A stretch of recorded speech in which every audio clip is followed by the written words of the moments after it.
All right, welcome back to the channel. It's your boy Fanon, and in this video, we got a big update. As Lamont Roach blows the lid off some information related to what he is going to be doing next after the Gervonta Davis fight, and you would not believe what it is. Let's talk about that in this video.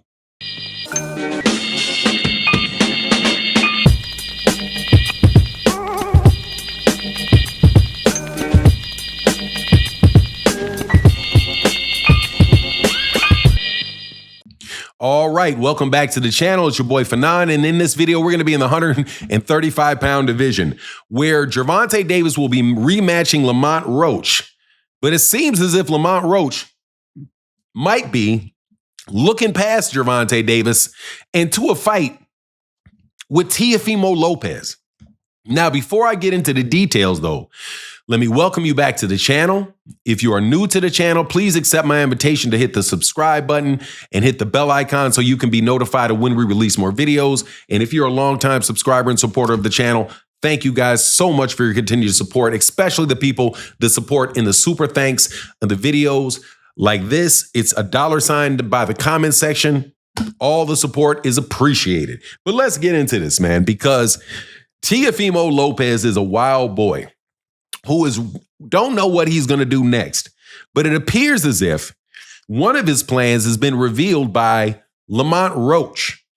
Lamont Roach, though, I do believe is playing a very, very, very dangerous game, negotiating fights while he still has one coming up for him.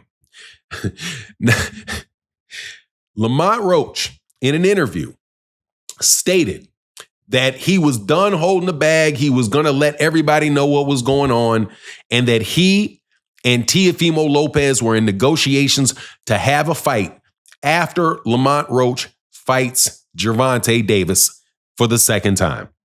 Well, the first thing that stands out to me about that statement is that Lamont Roach needs to be very, very, very careful about what he's doing. Because when you take your eye off the ball at all,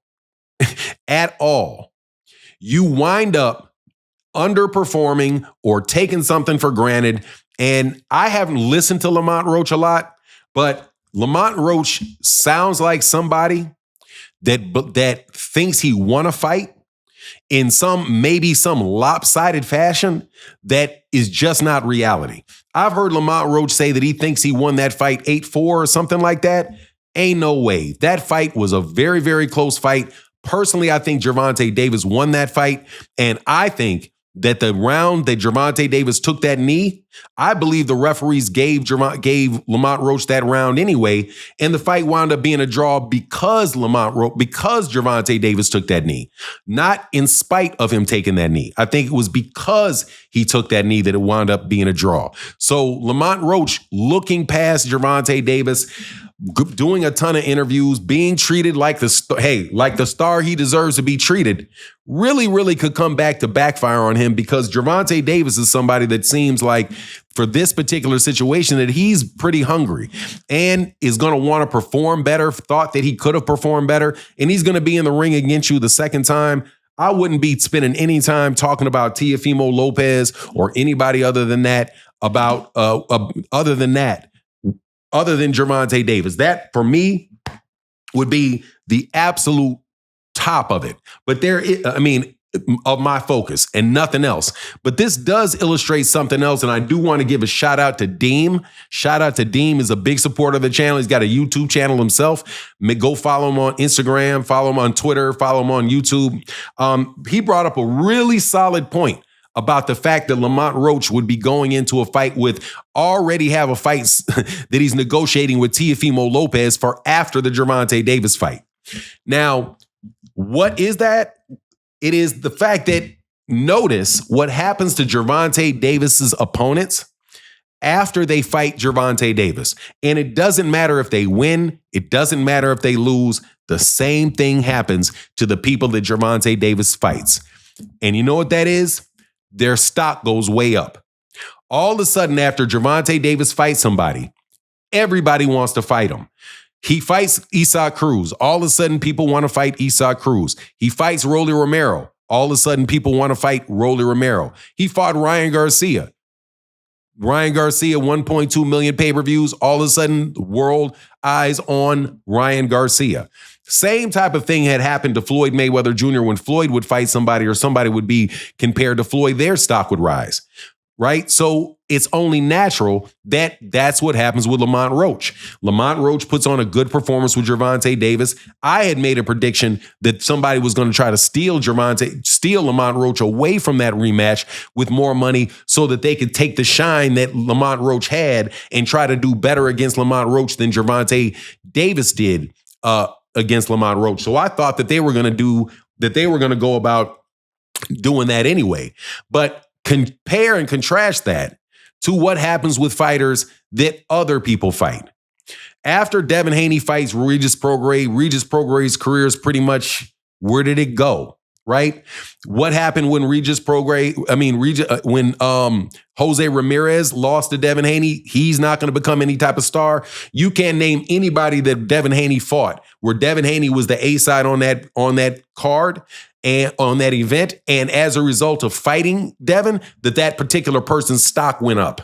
You'll never see it, or you're not going to see it as is. Same thing with Terrence Crawford. Terrence Crawford fights people, their stock does not go up. The people whose stock goes up are people that fight Canelo and people that fight Gervonta.